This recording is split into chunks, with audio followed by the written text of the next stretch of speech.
Well, hi there.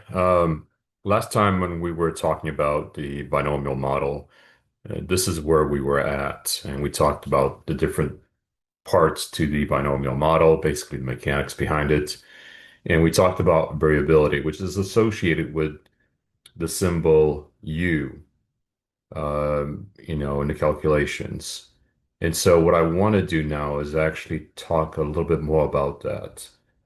And if we go into that, so basically, U has within it, in its calculation, has the volatility of what is going on with the security. But the key here is that it's supposed to be what the future volatility will be, which is very hard to know, obviously, unless you can predict the future. But what we usually use is the past volatility. And so if you look at the calculation here, where U equals e to the power of sigma times the square root of delta t. And delta t is the duration of time from the beginning to the expiration of what you're looking for as far as for the option. Um, and sigma is, again, that's the volatility. It's supposed to be the future volatility because you're looking into the future. But because we don't know that, we have to use some other basis. And so we look at the past volatility, but keep in mind that whenever you look at the past volatility, it doesn't mean that it's going to be the same going forward. And so you may have to make some adjustments based on what you know of what may be happening in the future, such as if they're going to be having quarterly results come out, and usually before those quarterly results, there's an uptick in volatility, then you may want to actually increase the volatility a little bit. But the key is, again, you can use what you know from the past, but you may have to make an adjustment. And D is simply 1 over U. And so that's how the volatility of the security, again, potential volatility of what's going to be happening going forward. That's how it gets into the mechanics of actually deriving the value of the option, using the binomial tree model.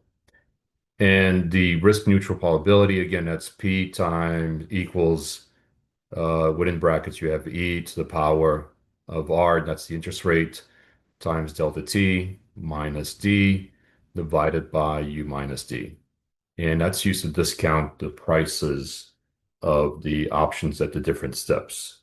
Again, and the key here is that the higher the volatility, then that has a high impact, a huge impact actually on the price of the option.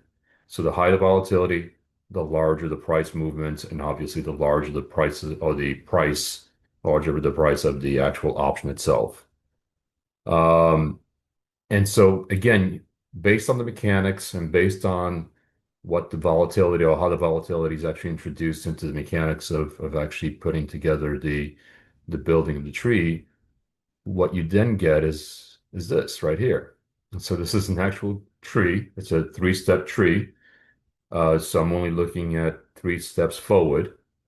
Um, and basically the green lines, those are the upward movements. The red lines are the downward movements. And then if you look at 1 points 1, 2, and 3, those are going to be the prices of the options at those different points in the tree. And then what you do is you actually discount all of that back. And I'll get into next time, we'll actually do an actual example and we'll do some calculations. You discount all that back to get the actual price of the option. And again, if it's a call, obviously it's going to be priced based on the prices of the future prices actually being higher than what the strike price is. If it's a put, then you want the future prices to be lower than what the strike price is for it to be, especially if you're holding onto the options, if you're actually buying the options and not selling the options. Um, and so we'll get into a calculation next time.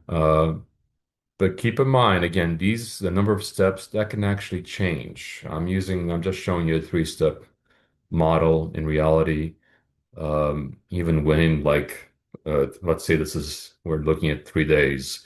And so we're just using one step for each day. In reality, you could also have 100 steps or more for those 3 days.